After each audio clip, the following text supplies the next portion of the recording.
Brought to you by V-Guard, co-powered by Sensodyne and Vimal. పలుకులలో Kesari. Associate sponsor UltraTech cement. Lok Sabha speaker సీటుపై suspense కొనసాగుతూనే ఉంది. ఈసారి ఎవరిని కూర్చోబెడదాం, ఎవరికిస్తే బాగుంటుంది అన్న దానిపై ఒక క్లారిటీకి వచ్చేందుకు ఎన్డీఏ కూటమి భేటీ అయింది. మరి ఎన్డీఏ కూటమి స్పీకర్ పీఠంపై ఏం తేల్చింది? ఎవరైతే ఆ సీటుకి సెట్ అవుతారని భావిస్తోంది? డిప్యూటీ స్పీకర్ ఇవ్వకుంటే స్పీకర్ ఎన్నిక జరగాల్సిందన్న విపక్ష కూటమి డిమాండ్పై ఏం డిసైడ్ అయింది?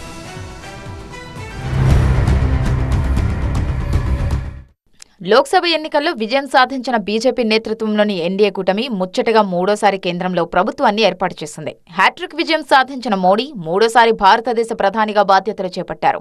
ఆయనతో పాటు 72 మంది కేంద్ర మంత్రులుగా ప్రమాణ స్వీకారం చేశారు.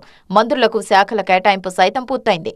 దీంతో ఇప్పుడు లోక్సభ స్పీకర్ పదవిపై దేశ రాజకీయాల్లో తీవ్ర ఉత్కంఠ నెలకొంది.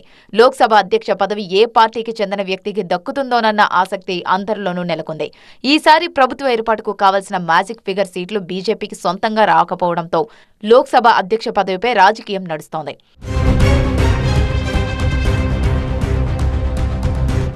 సార్వత్రిక ఎన్నికల్లో లోక్సభలో బలం పెంచుకున్న విపక్ష పార్టీలు ఈసారి స్పీకర్ ఎన్నికపై కన్నేశాయి.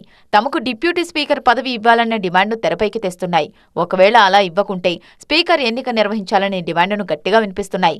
దీంతో దశాబ్దాలుగా ఏకాభిప్రాయంతోనే జరుగుతున్న లోక్సభ స్పీకర్ ఎన్నిక సంప్రదాయానికి తెరపడుతుందా అన్న చర్చ ఊపందుకుంది.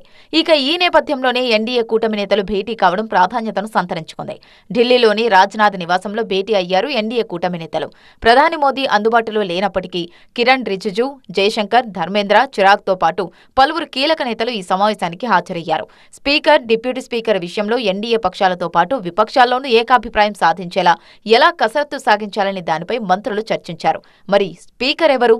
అలాగే డిప్యూటీ స్పీకర్ కావాలంటున్న విపక్ష కూటమి డిమాండ్ను ప్రధాని మోదీకే వదిలేశారు. ప్రస్తుతం వారణాసిలో ఉన్న ఆయన వచ్చాకే మరోసారి భేటీ అయ్యి స్పీకర్, డిప్యూటీ స్పీకర్ ఎవరన్న దానిపై క్లారిటీకి రానున్నట్లుగా తెలుస్తోంది. ఇక లోక్సభ స్పీకర్ ఎన్నిక విషయంలో ఏకాభిప్రాయం కోసం గట్టిగానే ప్రయత్నిస్తోంది ఎన్డీఏ.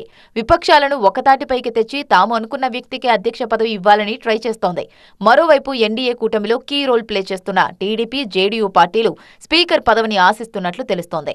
కేంద్ర కేబినెట్లో కూడా కీలకమైన హోంశాఖ, రక్షణ, ఆర్థిక, విదేశీ వంటి శాఖలన్నీ బీజేపీ తమ వద్దే ఉంచుకుంది.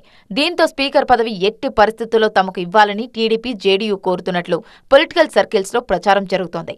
అయితే ఈసారి ఇండియా కూటమి బలంగా ఉండటం, సభా వ్యవహారాలు నడపటం కీలకంగా మారడంతో స్పీకర్ పదవిని బీజేపీకి చెందిన వ్యక్తికే ఇవ్వాలని కాషాయ పార్టీ హైకమాండ్ భావిస్తున్నట్లుగా జోరుగా ప్రచారం జరుగుతోంది.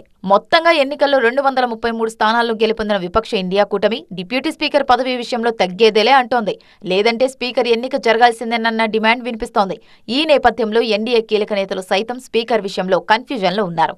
ప్రధానే నిర్ణయం తీసుకోవాలని మోదీ వైపే చూస్తున్నారు. మరి చూడాలి ఏం జరుగుతుందో.